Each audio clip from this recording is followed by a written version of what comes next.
अध्याय 17 भारत का मजदूर वर्ग और राष्ट्रीय आंदोलन।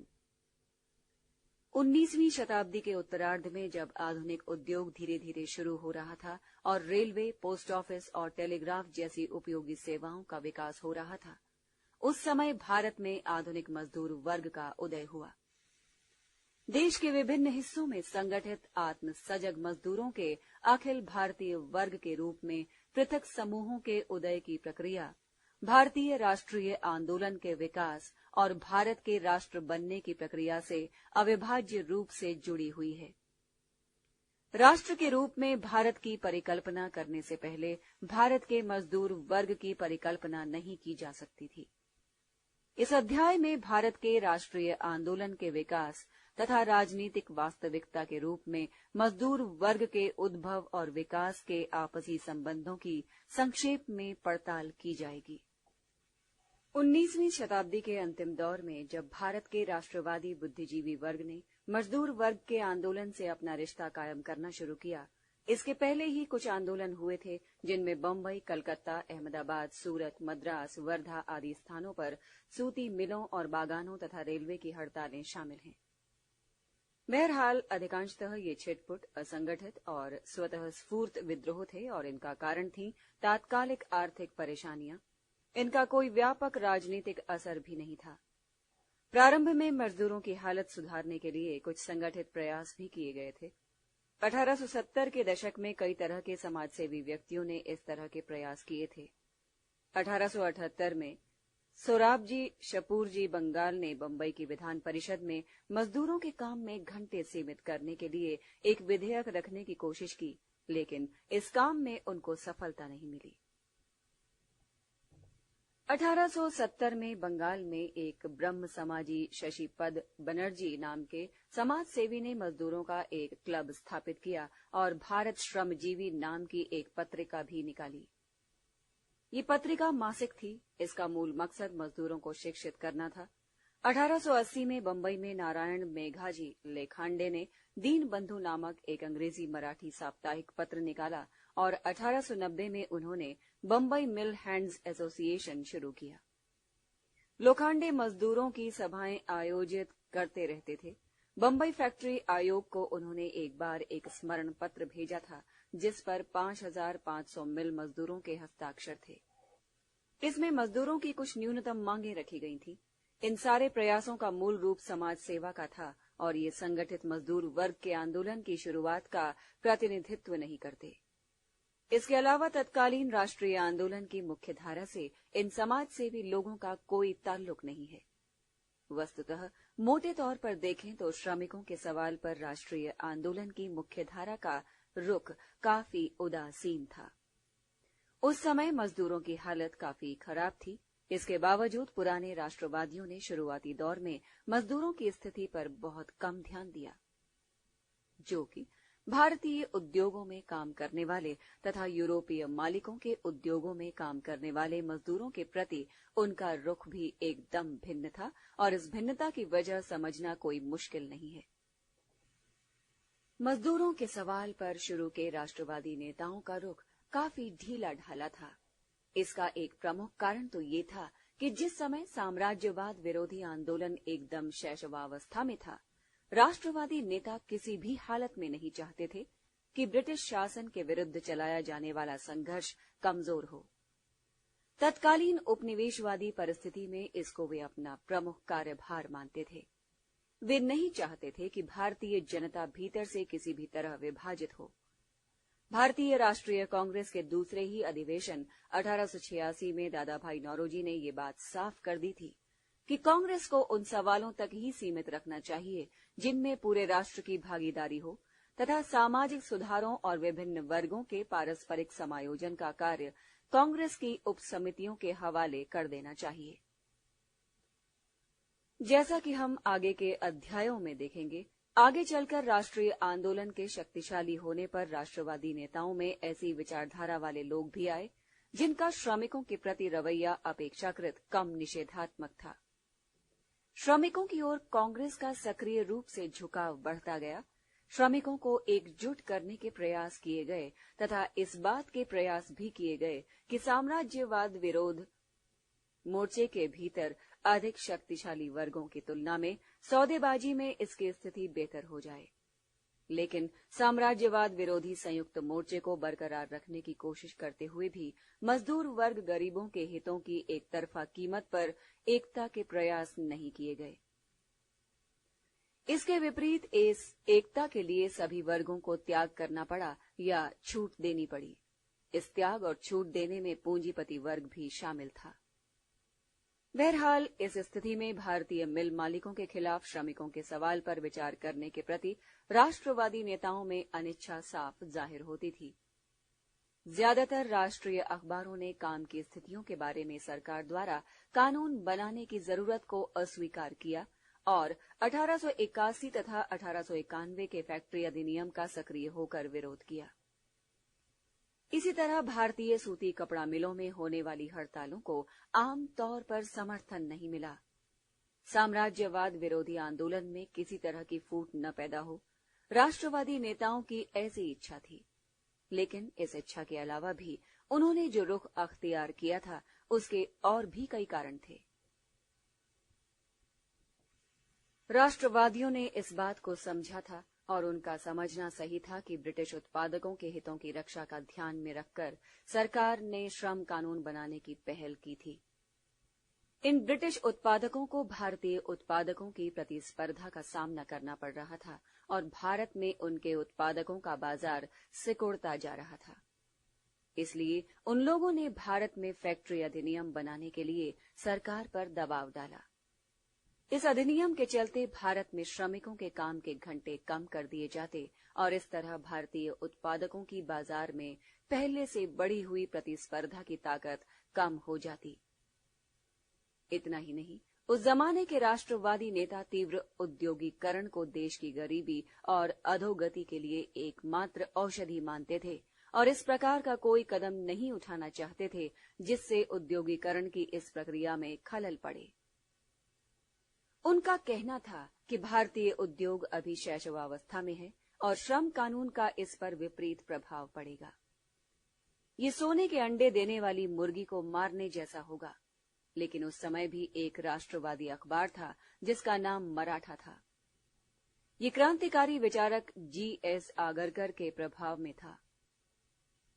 इस स्थिति में भी इसने मजदूरों का समर्थन किया तथा मिल मालिकों से मजदूरों को रियायतें देने के लिए कहा था, लेकिन राष्ट्रीय आंदोलन में ये प्रवृत्ति अत्यंत क्षीण थी। लेकिन ब्रिटिश मालिकों के उद्योगों में काम करने वाले मजदूरों का सवाल जब आया तो दृश्य पटल एकदम बदल गया। यहाँ पर राष्ट्रवादी नेताओं को मजदूरों को पूरा समर्थन देने में किसी प्रकार की हिचक नहीं हुई। P. आनंद चारुल 1891 में कांग्रेस के अध्यक्ष थे। उनका मानना था कि इस प्रसंग में कांग्रेस के रुख में बदलाव इसलिए था क्योंकि यहाँ मालिक और नौकर एक ही देश के अभिन्न अंग नहीं थे। भारतीय राष्ट्रीय कांग्रेस और राष्ट्रवादी अखबारों ने बागान मालिकों के खिलाफ जबरदस्त अभियान चलाया। यहाँ असम में चाय बागानों के मजदूरों की हालत दासों जैसी थी, इसलिए कि यूरोपीय बागान मालिकों को कानून के जरिए मजदूरों को कैद करने, सजा देने और काम छोड़कर जाने से रोकने के अधिकार मिल गए थे। उपनिवेशवादी शासकों की मदद से विदेशी पूंजीपतियों की इस बेरोक-टोक लूट के विरुद्ध आवाज उठाने के लिए राष्ट्रीय सम्मान तथा प्रतिष्ठा के नाम पर अपील जारी की गई। इसलिए शायद ये संयोग मात्र नहीं था कि मजदूर वर्ग के किसी तबके की पहली संगठित हड़ताल ब्रिटिश स्वामित्व और प्रबंध में चलने वाली रेलों में हुई। Great India peninsular GIP railway में 1899 में सिग्नल पर काम करने वाले लोगों की ये हड़ताल ऐसी थी जो मजदूरी, काम के घंटों तथा अन्य सेवा शर्तों से संबद्ध थी। लगभग सभी राष्ट्रवादी अखबारों ने खुलकर इस हड़ताल को पूर्ण समर्थन दिया। तिलक द्वारा प्रकाशित मराठा तथा केसरी ने इसके समर्थन में महीनों अभियान चलाया। बंबई तथा बंगाल में फिरोज शाह मेहता, D.E. वाचा और सुरेंद्रनाथ टैगोर जैसे विख्यात राष्ट्रवादियों ने हड़तालियों की मदद के लिए जनसभाएं आयोजित की और कोष इकट्ठा किया। यहाँ पर शोषक विदेशी था, ये बात आंदोलन चलाने के लिए काफी थी। ये एक राष्ट्रीय मुद्दा था, इसलिए ये राष्ट्रीय आंदोलन का अभिन्न हिस्सा भी था। नई शताब्दी के आरंभ होते ही मजदूर वर्ग के विकास के साथ राष्ट्रवादी बुद्धिजीवियों में एक नई प्रवृत्ति का आविर्भाव हुआ। उदाहरण स्वरूप बिपिन चंद्रपाल और जी सुब्रमण्यम अय्यर ने कमजोर वर्गों और मजदूर वर्ग के हितों की शक्तिशाली पूंजीपतियों से रक्षा के लिए कानून बनाने की जरूरत की बात करनी शुरू कर दी। 1903 में जी सुब्रमण्यम अय्यर ने इस बात पर जोर दिया कि मजदूरों को आपस में मिलकर संगठित होना चाहिए और अपने अधिकारों को लेकर संघर्ष करने के लिए उन्हें यूनियन बनानी चाहिए और इस लक्ष्य को पाने के लिए जनता को उनकी हर तरह से मदद करनी चाहिए। श्रमिक आंदोलन के इतिहास में 1903 से 1908 के दौरान स्वदेशी आंदोलन स्पष्टतः एक युगांतरकारी घटना थी। एक सरकारी सर्वेक्षण में इस समय की दो मुख्य विशेषताओं की तरफ इशारा किया गया था: व्यावसायिक यानी पेशेवर आंदोलनकारियों का आविर्भाव तथा औद्योगिक हड़तालों में श्रमिकों के संगठन की शक्ति। इस दौरान हड़तालों की संख्या बहुत तेजी से बढ़ी और कई स्वदेशी आंदोलन के नेताओं ने स्थायी ट्रेड यूनियनों, हड़तालों, कानूनी मदद तथा कोष एकत्र करने जैसे अभियानों में उत्साहपूर्वक अपने को झोंक दिया। हड़ताली मजदूरों के समर्थन में आयोजित जनसभाओं में बिपिन चंद्रपाल, चित्तरंजन दास और लियाकत हुसैन जैसे राष्ट्रवादी नेताओं ने भाषण दिए। स्वदेशी आंदोलन के नेताओं में चार बड़े नेताओं अश्विनी कुमार दत्त, प्रभात कुमार राय चौधरी, प्रेमतोष बोस और अपूर्व कुमार घोष ने अपने को श्रमिक संगठनों को पूर्ण रूप से समर्पित कर दिया। अनेक हड़तालों में वे सक्रिय रहे, लेकिन मजदूरों का संगठन कायम करने तथा उनका समर्थन प्राप्त करने में इनकी सबसे बड़ी सफलता सरकारी प्रेस में काम करने वाले मजदूरों, रेलवे तथा जूट उद्योग में लगे मजदूरों को संगठित करने में थी। ये वैसे महत्वपूर्ण क्षेत्र थे जिनमें या तो विदेशी पूंजी लगी हुई थी अथवा जो उपनिवेशवादी सत्ता के द्वारा संचालित थे। कलकत्ता की गलियों में हड़ताली मजदूरों के समर्थन में अक्सर जुलूस निकला करते थे। जनता जुलूस में शामिल लोगों को रास्ते में भोजन कराया करती थी। बड़ी संख्या में लोग पैसे, चावल, आलू, हरी सब्जियां दिया करते थे। इन दाताओं में लोगों के साथ महिलाएं भी शामिल थीं। यहां तक कि पुलिस के सिपाही भी इनको दान देते थे। अखिल भारतीय स्तर पर यूनियन बनाने का पहला प्रयोगात्मक प्रयास भी इस अवसर पर किया गया, लेकिन ये सफल नहीं हो सका था। इस दौरान भी भारतीय उद्योगपतियों के उद्योगों में काम करने वाले मजदूरों और ब्रिटिश उद्योगपतियों के उद्योगों में लगे मजदूरों के प्रति भिन्न दृष्टिकोण बरकरार रहा। संभवतः स्वदेशी आंदोलन के दौर की सबसे महत्वपूर्ण विशेषता ये थी कि इस दौर में आकर जो मजदूर सिर्फ आर्थिक मांगों को लेकर संघर्ष और आंदोलन करता था, उसके अपने आंदोलन और संघर्ष में उस समय के व्यापक राजनीतिक मुद्दे भी शामिल हो गए। ये काफी बड़ा बदलाव था। आर्थिक मुद्दों को लेकर अपेक्षाकृत असंगठित और स्वतः स्फूर्त हड़ताल कराने की स्थिति से ऊपर उठकर श्रमिक आंदोलन आर्थिक मुद्दों पर राष्ट्रवादी नेताओं के समर्थन से संगठित हड़ताल की अवस्था में पहुंच गया था और इसके बाद व्यापक राजनीतिक आंदोलनों में मजदूर वर्ग शामिल होने लगा था। इस विषय में अब वो दीक्षित स्नातक बन चुका था। जिस दिन बंगाल का विभाजन किया गया, 16 अक्टूबर 1905 को सारे देश में आंदोलन की लहर उठ खड़ी हुई। इसमें बंगाल में मजदूर वर्ग ने समर्थन में हड़ताल की। कुछ जूट मिलों में काम करने वाले मजदूर, प्रेसों, फैक्ट्रियों के कामगार तथा रेलों में काम करने वाले कुलियों ने काम नहीं किया। हावड़ा के बर्न कंपनी के शिपयार्ड में मजदूरों ने काम पर जाने से मना कर दिया, क्योंकि उन्हें कलकत्ता के स्वदेशी नेताओं द्वारा आयोजित फेडरेशन हॉल की सभा में जाने की छुट्टी नहीं दी गई थी। मजदूरों के वंदे मातरम गाने पर प्रबंधकों ने जब रोक लगा दी, वैसी अवस्था में भी मजदूरों ने हड़ताल की अथवा एकता के प्रतीक स्वरूप लोगों को एक दूसरे की कलाई पर राखी बांधने से रोका गया, उस समय भी लोगों ने हड़ताल कर दी। तमिलनाडु के तूतीकोरन नामक स्थान पर फरवरी-मार्च 1908 में विदेशी स्वामित्व वाली एक सूती मिल में सुब्रमण्यम शिव ने हड़ताल के पक्ष में ये कहकर अभियान चलाया कि अधिक मजदूरी को लेकर चलाई जाने वाली हड़ताल से विदेशियों द्वारा संचालित ये मिलें धराशायी हो जाएंगी। जब शिव तथा प्रसिद्ध स्वदेशी नेता चिदम्बरम पिल्लई को गिरफ्तार किया गया तो तूतीकोरन और तिन्नेवेली में व्यापक रूप से हड़तालें हुई, दंगे हुए।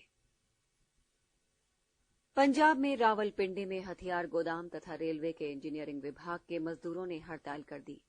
ये हड़ताल 1907 की हलचल का एक हिस्सा थी, जिसके कारण लाला लाजपत राय और अजीत सिंह को निर्वासित किया गया था। इस दौरान शायद सबसे बड़ा राजनीतिक प्रदर्शन तिलक पर चलाए गए मुकदमे तथा उनको सजा सुनाने के बाद हुआ, जिसका जिक्र अध्याय 8 में पहले ही किया जा चुका है। स्वदेशी आंदोलन के दौरान ही कुछ क्रांतिकारी राष्ट्रवादियों में समाजवादी विचारों की शुरुआत की छाया दिखाई पड़ती है, जिनका संपर्क यूरोप के तत्कालीन मार्क्सवादी और समाजवादी लोकतांत्रिक शक्तियों से हुआ था। रूस में प्रभावशाली राजनीतिक विरोध प्रदर्शन के रूप में मजदूरों के आंदोलन का उदाहरण सामने था। उसके अनुकरण पर भारत में भी दबाव पड़ना आरंभ हो गया। 1908 के बाद जब आंदोलन का उभार कम हुआ, तब मजदूर आंदोलन को भी आघात पहुंचा। जब प्रथम विश्व युद्ध के तत्काल बाद राष्ट्रीय आंदोलन की दोबारा लहर उठी, तब मजदूर आंदोलन में फिर से उत्साह आया, यद्यपि गुणात्मक रूप से इसका स्तर काफी ऊंचा था। होम रूल लीग से 1915 में शुरू होकर और 1919 में रॉलेट सत्याग्रह के मार्ग से गुजरता हुआ राष्ट्रीय आंदोलन पुनः 1920-22 में असहयोग आंदोलन और खिलाफत आंदोलन के माध्यम से उत्कर्ष की ओर बढ़ा। इसी संदर्भ में 1919 से 1922 के बीच मजदूर वर्ग का आंदोलन ताकत के साथ दोबारा उठ खड़ा हुआ। अपने वर्गीय अधिकारों की रक्षा के लिए मजदूर वर्ग ने अपना निजी अखिल भारतीय स्तर का संगठन खड़ा किया और इसी दौर में मजदूर वर्ग राष्ट्रीय आंदोलन की मुख्य धारा में काफी हद तक शामिल हुआ। सबसे महत्वपूर्ण घटना थी 1920 में अखिल भारतीय ट्रेड यूनियन कांग्रेस की स्थापना। बंबई के मजदूरों के साथ लोकमान्य तिलक के काफी नजदीकी संबंध बन गए थे। एटक की स्थापना के पीछे प्रेरित करने वाली लोगों में उनका महत्वपूर्ण स्थान है। पंजाब के गरम दल के प्रसिद्ध नेता लाला लाजपत राय इसके पहले अध्यक्ष बने और दीवान चमनलाल महामंत्री बने। दीवान चमनलाल का भारतीय श्रमिक आंदोलन में बहुत बड़ा नाम था। एटक के पहले अधिवेशन में अपने अध्यक्षीय भाषण में लाला लाजपत राय ने इस बात पर जोर दिया कि भारतीय श्रमिकों को राष्ट्रीय स्तर पर संगठित होने में एक क्षण का समय नहीं खोना चाहिए। देश में संगठित होने, आंदोलन करने और शिक्षित करने की सबसे अधिक जरूरत है। हमें हर हालत में अपने मजदूरों को संगठित करना चाहिए, उन्हें वर्ग चेतन बनाना चाहिए।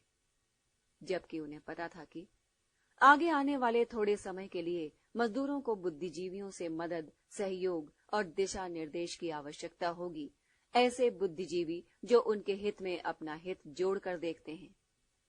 लेकिन लाला लाजपत राय का मानना था कि अंततः श्रमिकों को अपने बीच से अपना नेता पाना होगा।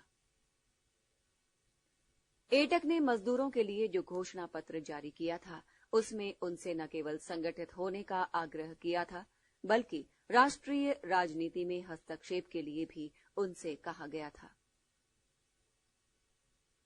भारत के कामगारों, आपके राष्ट्रीय नेता स्वराज की मांग करते हैं। आपको चाहिए कि वे इसमें आपको छोड़ न दें। आपके लिए राजनीतिक आजादी का कोई मतलब नहीं होगा यदि आपको आर्थिक आजादी हासिल नहीं होती है। इस आंदोलन के आप अभिन्न अंग हैं। यदि आप इसकी उपेक्षा करेंगे तो आपकी स्वतंत्रता नष्ट हो जाएगी।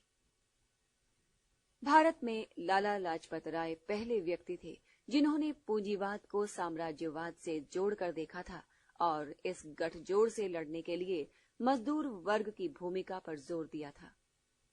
7 नवंबर 1920 को उन्होंने कहा था, संगठित पूंजी ने भारत का रक्त चूस लिया है।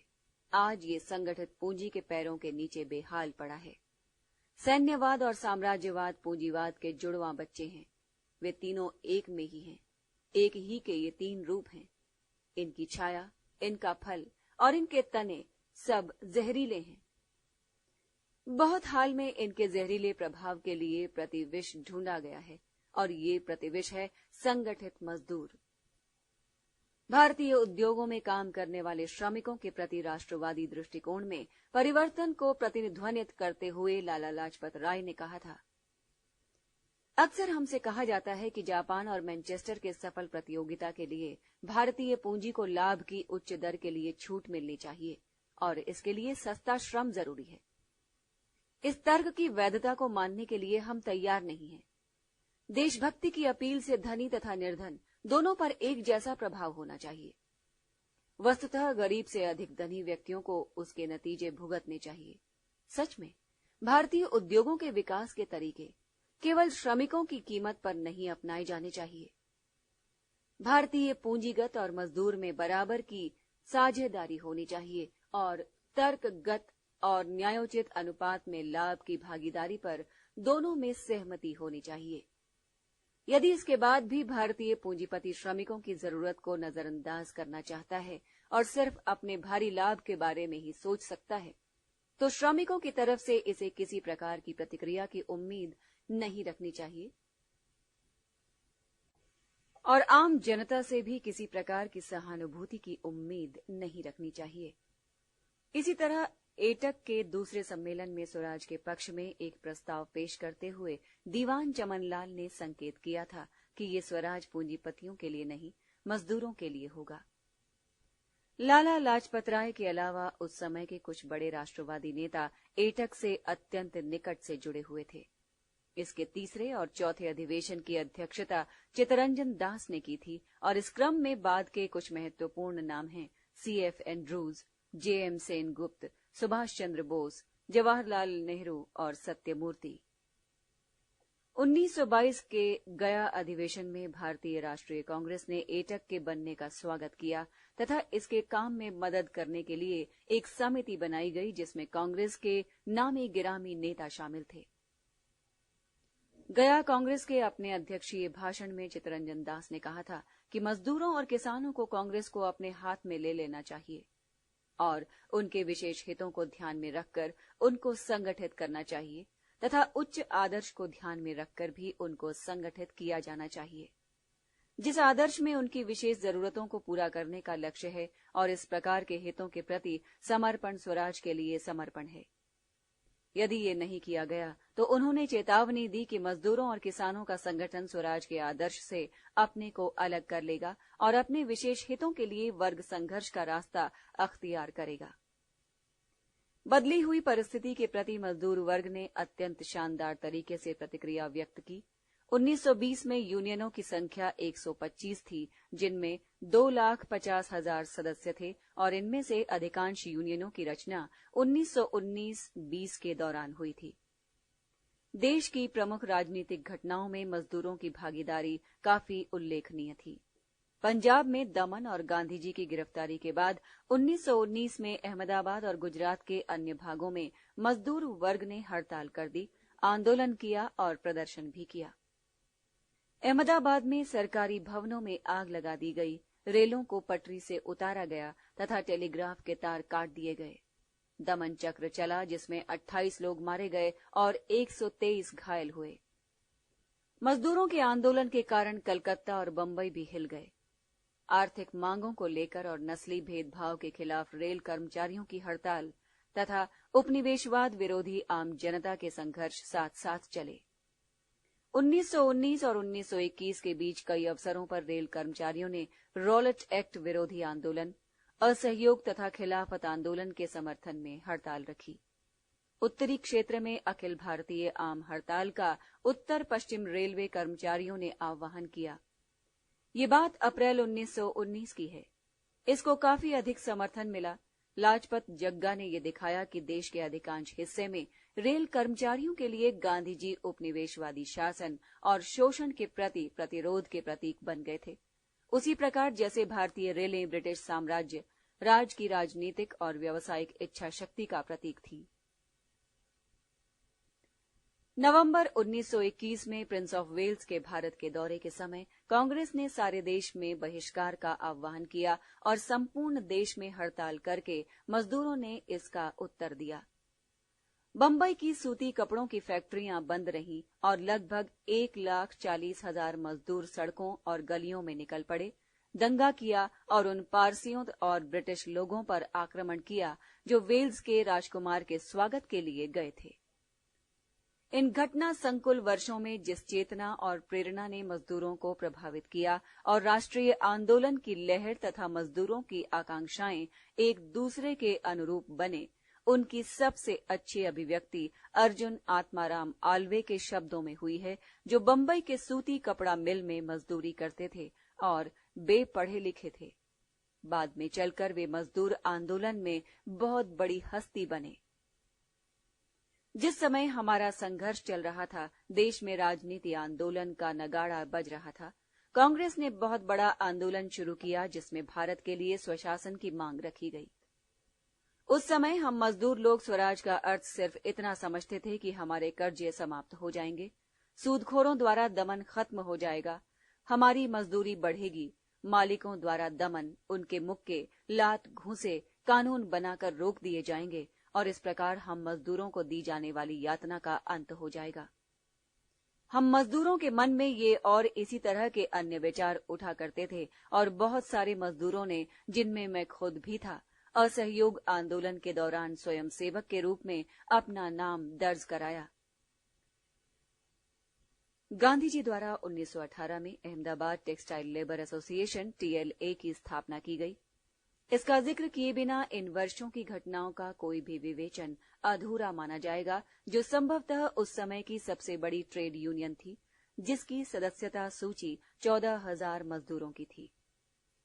ट्रस्टीशिप, जिसमें पूंजीपति मजदूरों के हित की रक्षा करने वाला ट्रस्टी होता है, और मध्यस्थता के सिद्धांतों पर आधारित गांधी जी के प्रयोग को प्रायः बिना सोचे समझे मजदूर विरोधी तथा वर्ग सहयोग पर आधारित कहकर खारिज कर दिया जाता है। इस तथ्य के बावजूद टेक्सटाइल लेबर एसोसिएशन ने 1918 में एक विवाद के दौरान मजदूरी में 27.5% बढ़ोतरी कराई, जिसकी गिनती अब तक की अधिकतम बढ़ोतरियों में की जा सकती है। गांधी जी के ट्रस्टीशिप सिद्धांत में निहित क्रांतिकारी क्षमता को नजरअंदाज कर दिया जाता है, जैसा कि कट्टर गांधीवादी आचार्य JB कृपलानी ने स्पष्ट किया है। ट्रस्टी पद का अर्थ ही ये है कि वो मालिक नहीं है। इसका मालिक वो है जिसके हितों की रक्षा के लिए उसे जिम्मेदारी दी गई है, यानी वास्तविक मालिक मजदूर हैं। गांधी जी ने स्वयं अहमदाबाद के सूती कपड़ा मिलों के मजदूरों से कहा था, मिलों के वे ही असली मालिक हैं और यदि ट्रस्टी यानी मिल मालिक वास्तविक मालिक के हितों के लिए काम नहीं करता है तो मजदूरों को अपने अधिकार पाने के लिए सत्याग्रह करना चाहिए। श्रमिकों के लिए गांधी जी का दर्शन, जिसमें मध्यस्थता और ट्रस्टीशिप पर जोर दिया गया है, साम्राज्यवाद विरोधी आंदोलन की जरूरत को भी प्रतिबिंबित करता है, जो उभरते हुए राष्ट्र के विभिन्न तबकों में एक बारगी वर्ग संघर्ष छेड़ने की स्थिति में नहीं था। एक बार फिर 1922 के बाद मजदूर वर्ग के आंदोलन में शिथिलता आई और ये विशुद्ध रूप से आर्थिक मांगों के लिए संघर्ष की ओर लौट गया, यानी सामूहिक सौदेबाजी की ओर। मजदूर वर्ग की गतिविधियों की दूसरी लहर 1920 के अंतिम हिस्से में उठी। इस बार राष्ट्रीय आंदोलन में शक्तिशाली और सुपरिभाषित वामपंथ के आविर्भाव के कारण इसको प्रोत्साहन मिला। तीसरे दशक के उत्तरार्ध में ही आकर वामपंथी वैचारिक प्रवृत्तियां सुदृढ़ हुई और राष्ट्रीय आंदोलन पर इन्होंने महत्वपूर्ण प्रभाव डालना शुरू किया। 1927 के शुरू में देश के अलग अलग भागों में विभिन्न कम्युनिस्ट दलों ने अपने को workers and peasants party WPP कामगारों और किसानों की पार्टी के रूप में संगठित किया। इनके नेता थे श्रीपाद अमृत डांगे, मुजफ्फर अहमद, पूरनचंद जोशी तथा सोहन सिंह जोश। कामगार किसान पार्टी कांग्रेस के अंदर ही वामपंथी गुट के रूप में काम करती थी। इसने तेजी से प्रांतीय और अखिल भारतीय स्तरों पर कांग्रेस के अंदर काफी ताकत हासिल कर ली। कामगार किसान पार्टी WPP में व्यापक वामपंथी मोर्चे के अंतर्गत काम करते हुए ट्रेड यूनियन आंदोलन में कम्युनिस्टों का असर 1928 के अंत तक काफी अधिक शक्तिशाली हो गया था, जो 1927 के शुरू के दिनों में नाम मात्र को था। बंबई में सूती मिलों के मजदूरों की 6 महीने लंबी हड़ताल के बाद कम्युनिस्टों के नेतृत्व वाली गिरनी कामगार यूनियन ने महत्वपूर्ण स्थिति हासिल कर ली। 1928 के अंत तक इसकी सदस्य संख्या 324 से बढ़कर 54,000 हो गई। रेलवे मजदूरों, जूट मिलों, नगरपालिकाओं, कागज मिलों आदि में काम करने वालों के बीच भी बंगाल और बंबई में कम्युनिस्टों का प्रभाव फैला। मद्रास की बर्मा ऑयल कंपनी के मजदूर भी इसके प्रभाव क्षेत्र में आए। 1928 के झरिया अधिवेशन के समय तक एटक में भी कम्युनिस्टों समेत वामपंथियों की स्थिति काफी प्रभावशाली हो गई थी। इसके बाद के सेशन की अध्यक्षता जब जवाहरलाल नेहरू कर रहे थे, एनएम जोशी के नेतृत्व में कुछ लोग इससे अलग हो गए और यहीं से मजदूर आंदोलन में अर्थवाद की प्रवृत्ति पनपनी शुरू हुई। 1928 के अंत में सरकार ने चिंतित होकर ये रिपोर्ट देनी शुरू कर दी कि मुश्किल से कोई जनसेवा अथवा उद्योग बचा होगा जिसमें पूरी तरह अथवा आंशिक रूप से कम्युनिज्म का प्रभाव न पहुंचा हो, ऐसा कम्युनिज्म जिसने समूचे देश को प्रभावित किया था। कम्युनिस्टों और क्रांतिकारी राष्ट्रवादियों के प्रभाव में काम करने वाले मजदूरों ने 1927 और 1929 के बीच सारे देश में बड़ी संख्या में हड़तालों और प्रदर्शनों में हिस्सा लिया। नवंबर 1927 में एटक ने साइमन कमीशन के बहिष्कार का निर्णय लिया। साइमन कमीशन के बहिष्कार के लिए आयोजित प्रदर्शनों में बहुत से मजदूरों ने हिस्सा लिया था। मई दिवस, लेनिन दिवस, रूसी क्रांति की वर्षगांठ के अवसरों आदि पर मजदूरों की सभाएं आयोजित की जाती थी। मजदूर वर्ग में बढ़ती हुई उग्रता और राजनीति में उनकी सक्रियता से भयभीत होकर, खास तौर से राष्ट्रवादियों और वामपंथियों के बीच बढ़ती हुई निकटता से भयभीत होकर सरकार ने मजदूर वर्ग के आंदोलन पर दुतरफा आक्रमण शुरू कर दिया।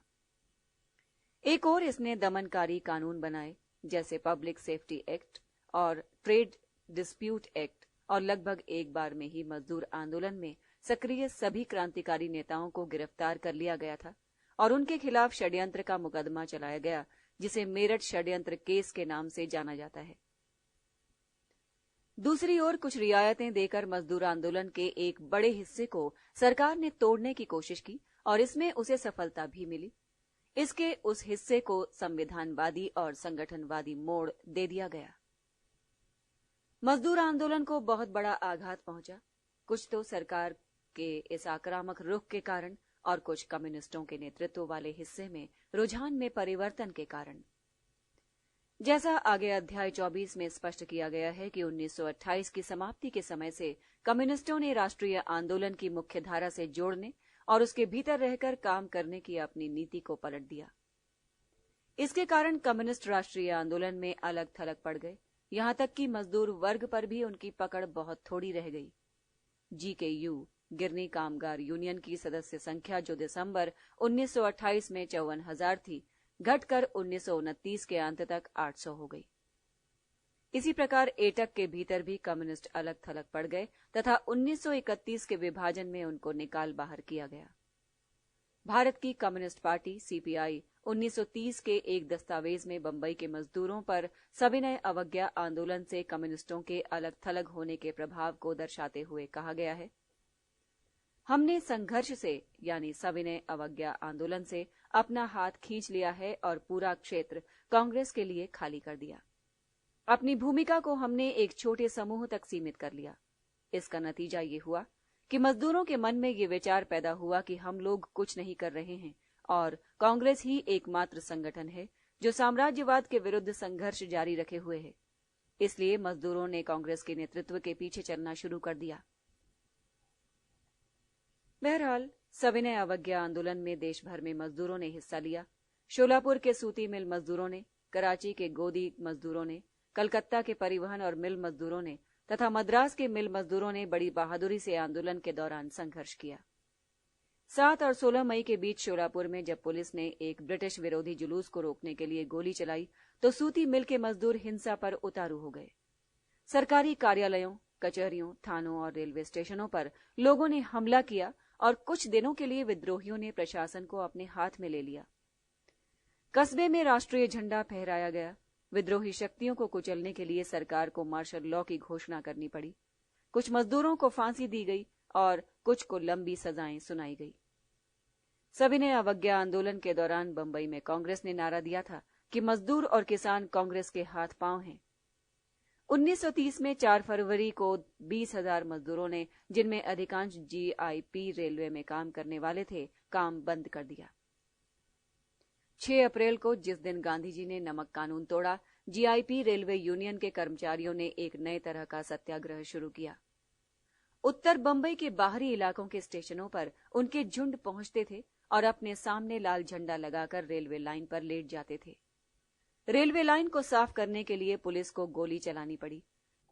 बड़े पैमाने पर की गई गिरफ्तारियों के प्रति विरोध जताने के लिए कांग्रेस की कार्यकारिणी ने जुलाई 6 को गांधी दिवस घोषित किया। उस दिन हड़ताल में लगभग 50,000 लोगों ने भाग लिया। इनमें उन 9 फैक्ट्रियों के मजदूर भी शामिल थे जिन्होंने अपने औजार रख दिए थे। 1930 और 1936 के बीच मजदूर वर्ग का आंदोलन ढलान पर था। 1932 से 34 के सविनय अवज्ञा आंदोलन में मजदूरों ने हिस्सा नहीं लिया।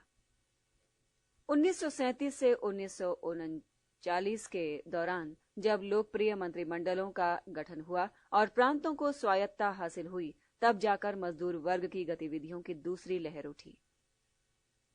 साम्यवादियों ने थोड़े समय में ही अपनी आत्मघाती संकीर्ण नीतियों को छोड़कर 1936 तक राष्ट्रवादी राजनीति की मुख्यधारा में फिर से प्रवेश पा लिया। 1935 में वे फिर से एटक में मिल गए। राष्ट्रवादी राजनीति और ट्रेड यूनियन आंदोलन में वामपंथी प्रभाव एक बार फिर तेजी से बढ़ना शुरू हो गया। साम्यवादियों, कांग्रेसी साम्यवादियों, समाजवादियों और वामपंथी राष्ट्रवादियों ने कांग्रेस के भीतर से तथा दूसरे जन संगठनों से मिलकर एक शक्तिशाली एवं सुदृढ़ वामपंथी गुट बनाया। 1937 के चुनावों के लिए जब अभियान शुरू हुआ तो कुछ केंद्रों को छोड़कर एटक ने कांग्रेस के प्रत्याशियों का समर्थन किया। कांग्रेस के चुनावी घोषणा पत्र में ये घोषणा की गई कि कांग्रेस श्रमिकों के झगड़ों को निपटाने के लिए कदम उठाएगी और उनके यूनियन बनाने और हड़ताल करने के अधिकार की सुरक्षा के लिए कारगर उपाय करेगी। कांग्रेस की प्रांतीय सरकारों के कार्यकाल के दौरान ट्रेड यूनियन आंदोलन का भूतपूर्व उत्थान हुआ। 1937 और 1939 के मध्य ट्रेड यूनियनों की संख्या 271 से 562 हो गई तथा इन यूनियनों की कुल सदस्यता 2,61,047 से बढ़कर 3,99,159 हो गई। इस बीच हड़तालों की संख्या में भी बहुत अधिक बढ़ोतरी हुई। इस दौरान ट्रेड यूनियन आंदोलन को प्रोत्साहन मिला। कांग्रेस सरकारों की अंतर्गत मिली नागरिक स्वतंत्रता तथा कांग्रेस के कई मंत्रियों का दृष्टिकोण मजदूर समर्थक होना इसके प्रमुख कारणों में से एक था। इस पर आगे 26वें अध्याय में विचार किया जा रहा है। ये महत्वपूर्ण है कि इस काल में हुई हड़तालों में से अधिकांश सफलतापूर्वक समाप्त हुई। इनमें मजदूरों की आंशिक अथवा पूर्ण विजय हुई। द्वितीय विश्व युद्ध 3 सितंबर 1939 को आरंभ हुआ और बंबई के मजदूर वर्ग ने 2 अक्टूबर 1939 को सर्वप्रथम समूचे विश्व में युद्ध के विरोध में हड़ताल का आयोजन किया। इस हड़ताल में लगभग 90,000 मजदूरों ने हिस्सा लिया। युद्ध के प्रयासों में किसी भी प्रकार के विघ्न को रोकने की इच्छुक सरकार द्वारा भयंकर दमन के बावजूद पूरे देश में आर्थिक मुद्दों को लेकर कई हड़तालें हुईं। फिर भी सोवियत संघ पर 1941 में नाजियों द्वारा हमला किए जाने के साथ ही साम्यवादियों ने यह तर्क दिया था कि युद्ध का स्वरूप साम्राज्यवादी युद्ध से जनता के युद्ध में बदल गया है। अब मजदूर वर्ग का दायित्व हो गया है कि वो फांसीवाद को हटाने के लिए मित्र राष्ट्रों के युद्ध प्रयासों का समर्थन करे, जिसने समाजवादियों की पितृभूमि को संकट में डाल दिया है। नीति में इस परिवर्तन के कारण साम्यवादी दल ने गांधी जी द्वारा अगस्त 1942 को शुरू किए भारत छोड़ो आंदोलन से स्वयं को अलग कर लिया। उन्होंने मालिकों के साथ मिलकर औद्योगिक शांति की नीति का सफलतापूर्वक पालन किया ताकि उत्पादन और युद्ध प्रयासों में बाधा न आए। भारत छोड़ो आंदोलन से साम्यवादियों के उदासीन होने तथा उसका विरोध करने के बावजूद भारत छोड़ो आंदोलन से मजदूर वर्ग बिल्कुल अछूता नहीं था। 9 अगस्त 1942 को गांधी जी तथा दूसरे नेताओं की गिरफ्तारी के तत्काल बाद भारत छोड़ो प्रस्ताव के समर्थन में मजदूरों ने देश भर में दिल्ली, लखनऊ, कानपुर, बम्बई, नागपुर, अहमदाबाद, जमशेदपुर, मद्रास, इंदौर और बंगलौर आदि स्थानों पर हड़तालें की। ये हड़तालें लगभग एक सप्ताह तक चली। हड़तालियों के इस नारे के साथ टाटा स्टील प्लांट 13 दिन तक बंद रहा कि वे तब तक दोबारा काम नहीं करेंगे जब तक देश में राष्ट्रीय सरकार नहीं बन जाती। अहमदाबाद में सूती कपड़ा मिल में लगभग 3.5 महीने हड़ताल रही। मिल मालिकों के राष्ट्रवादी सुखबोध में वास्तव में वे सहयोगी थे। यद्यपि साम्यवादियों के प्रभाव क्षेत्र में मजदूरों का सहयोग कम था, फिर भी कई क्षेत्रों में पार्टी लाइन के बावजूद साम्यवादी दल बल सहित भारत छोड़ो के आह्वान में तेजी से शामिल हुए। 1945 से 47 के दौरान मजदूर वर्ग की गतिविधियां आश्चर्यजनक ढंग से फिर शुरू हो गईं। युद्ध के बाद की राजनीतिक लहरों में बहुत बड़ी संख्या में मजदूरों ने भाग लिया। आयन ने मुकदमों के मुद्दों को लेकर कस्बों और शहरों, विशेष तौर से कलकत्ता में आयोजित की गई असंख्य सभाओं तथा प्रदर्शनों में उनकी भी भागीदारी थी। 1945 की समाप्ति तक बंबई और कलकत्ता के गोदी मजदूरों ने सेना की रसद को इंडोनेशिया तक पहुंचाने वाले जहाजों में माल लादने से इनकार कर दिया, क्योंकि ऐसा करने का मतलब दक्षिण पूर्व एशिया के राष्ट्रीय मुक्ति संग्राम का दमन करना था। 1946 में नौसैनिकों के विद्रोह के साथ एकजुटता प्रदर्शित करने के लिए बंबई मजदूरों द्वारा की गई हड़ताल इस काल में मजदूरों द्वारा किए गए कार्यों में शायद सर्वाधिक शानदार कार्य था। 22 फरवरी को साम्यवादियों द्वारा घोषित तथा समाजवादियों द्वारा समर्थित हड़ताल के प्रत्युत्तर में 200 से 300 हजार मजदूरों ने अपने औजार रख दिए। पुलिस के हस्तक्षेप के कारण शांतिपूर्ण सभाएं तथा हिंसक संघर्षों में तब्दील हो गए। गलियों में अवरोध खड़े किए गए और इससे वहां सेना और पुलिस के बीच भयंकर युद्ध का दृश्य उपस्थित हो रहा था। शहर में पुनः व्यवस्था स्थापित करने के लिए सेना की 2 टुकड़ियों की आवश्यकता थी। 250 के करीब आंदोलनकारियों को अपनी जान से हाथ धोना पड़ा। औपनिवेशिक शासन के अंतिम वर्षों में पूरे देश में आर्थिक मुद्दों को लेकर हुई हड़तालों की संख्या में असाधारण वृद्धि दिखाई दी। उनमें से डाकतार विभाग के कर्मचारियों की अखिल भारतीय हड़ताल सबसे अधिक विख्यात है। युद्धकाल में आर्थिक शिकायतों पर बंधन लागू था। इसके साथ ही युद्ध समाप्त होने पर सैनिक टुकड़ियों को विघटित कर दिया गया था। कीमतों का बढ़ना जारी था। भोजन तथा अन्य जरूरी चीजों की कमी थी। वास्तविक मजदूरी में गिरावट आ गई थी। इन सब ने मिलकर मजदूर वर्ग की सहनशक्ति को अंतिम छोर पर ला खड़ा किया। इस बात का पहले पता चल गया था कि स्वतंत्रता मिलेगी, इसलिए दोनों की मनःस्थिति प्रत्याशाओं से पूर्ण थी। भारतीय जनता का हर तबका स्वतंत्रता के विषय में ये सोचता था कि इसके मिलते ही उसके सारे कष्ट मिट जाएंगे। मजदूर भी इसके अपवाद नहीं थे। अब वे भी संघर्ष में शामिल थे, क्योंकि उनको भी उम्मीद थी कि स्वतंत्रता मिलने पर ये चीजें उन्हें भी अधिकार के रूप में मिलेंगी। अध्याय 17 भारत का मजदूर वर्ग और राष्ट्रीय आंदोलन समाप्त। अगला अध्याय सुनने के लिए कृपया एक बार क्लिक करें।